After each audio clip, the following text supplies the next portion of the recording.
Hello. Happy spring equinox, a day of balancing, a midpoint, a turn of the season. We're, oh yeah, just crossed into that threshold where new beginnings and renewals, fresh energy are more abundant. I'm sitting by this beautiful creek on ancestral Chumash, Tangva, and Quiche land. I'm in the so-called Santa Monica Mountains. Interestingly, I'm in Southern California because I just spent the last 2 days filming a project that you will hear about soon enough. And it has me in a space of like a deep contemplation of, well, someone's walking in the distance. You might hear noise. Not the most private place, apparently. Yeah, it has me contemplating, as ever, my relationship to Eros and the sacred these last few days since the murders of 8 Asian Americans, 6 of them sex workers, at the hands of a young, cis, hetero, white male who is clearly the product of shame-laden religious indoctrination that would, in his mind and the mind of many, justify a bad day being the reason to take lives, because those lives are not seen as valuable or worthy or even as human.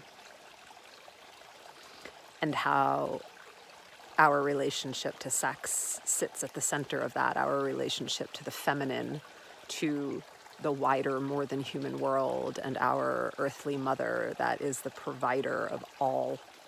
There's nothing that we have, there's nothing that we are that isn't rooted in her.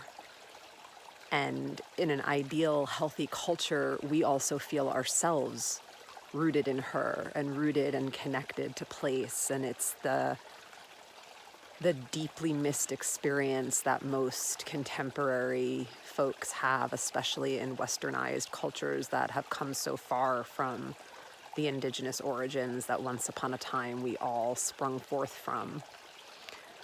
We don't feel our connection to place, and we don't feel our connection to the sacredness of Eros readily, if at all. It's a big piece of work. I know it's been a huge piece of work for me. This certainly is not the life I've been living for all of my 40 years. And I had the opportunity over the last few days to be doing a deep, intensive offering my gifts, the work of erotic wholeness and that guidance to 2 incredible individuals, and then to a crew of, I don't know, 20, 30 other individuals who were getting glimpses, hearing snippets, being impacted, and the reflections that they shared with me absolutely blew my heart open and overwhelmed me a bit. Had a really good cry on the beach this morning. Sat with the ocean and let my tears and saltwater self mingle with her, and I'm feeling immense gratitude and a more reinvigorated and renewed sense of commitment and devotion to this work, because, as you've certainly heard me say before, it's so much more than just our sex.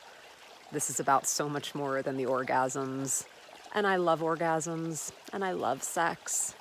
But what I love more is the notion of us living liberated. And I call it a notion because we're not presently.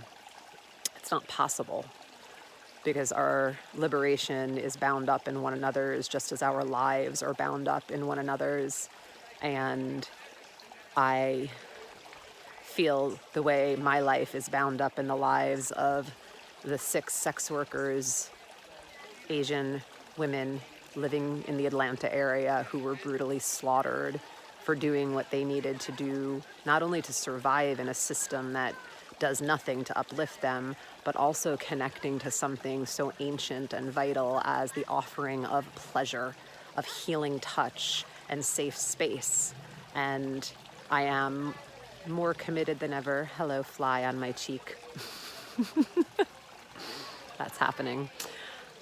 More committed than ever to bringing erotic wholeness out into the world and to all of you.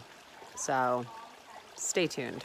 You're going to be hearing a lot more from me, and I'm going to be as loud as I've ever been and as proud as I've ever been to do this work and stand for what I stand for, which ultimately is you living liberated, us living liberated, and nurturing a culture where we really restore our sexuality and our erotic nature to its rightful sacred place.